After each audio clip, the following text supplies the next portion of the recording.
It's a really good question, and it's a difficult one to answer, to have that price available for you. I've seen so many studies that look at the price of oil and then try to quantify it in terms of GDP points for the US, right? And then we see pretty substantial fluctuations in the price of oil, yet you don't see it translated necessarily into GDP growth in recent years. And that's pretty key. So what I'm talking about is really the last 20 years. If you look at the 20 years before that, you see this huge correlation between oil and the business cycle. So the price of oil goes up, there's a recession. Right? So the correlation, 1973, 1979, 1981, very, very clear correlation, and effectively, some people have said causality. So, but the economy is different today than it was in the 70s and the 80s. So we are less sensitive, even though we're more dependent upon foreign oil than ever, we're less sensitive to fluctuations in the price of oil. So all of these numbers that are calibrated based upon kind of old data are not necessarily appropriate. So let's kind of step back and look at it intuitively. The issue that we're really facing in the US is kind of the breadth of the recovery. So who are the people that are doing better? And unfortunately, the economy is very skewed right now. And you've got some people that have barely felt any impact of the Great Recession, and other people are just in a terrible situation, being unemployed for years.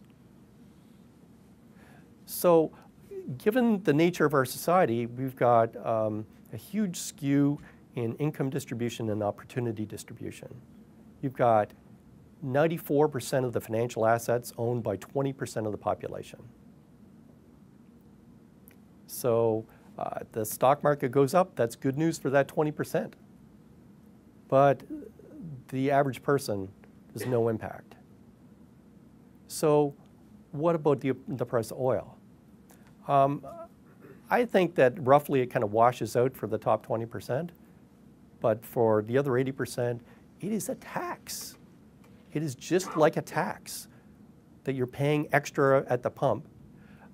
You can, at some point, trade down to regular from regular unleaded from premium, but you can't go below that. You can perhaps get a new car, but you don't have the capital to do that. Maybe there is some carpooling, or you drive a little less. There's a limited number of things that you could do to substitute out of this. So effectively, what happens is that it's a drag on the economy because a large number of people are being taxed more in terms of the price of oil. And that is just another reason. So it is an extraordinary situation that we're in right now, where we've got a fledgling recovery that just crossed into so-called expansion. So when you make up the lost GDP, that's the recovery. Now we're back at December 2007. So what supposedly is coming afterwards is expansion. And there are so many things that are kind of stacking the deck so that that expansion is going to be like slow. And one of the things is that commodity price of oil. That is very costly for the expansion because a lot of people, it comes straight out of disposable income, and it just means they're not going to spend. It's going to constrain consumption for a large cross-section of the US population. And it's not obvious that the price is coming down anytime soon in the short term.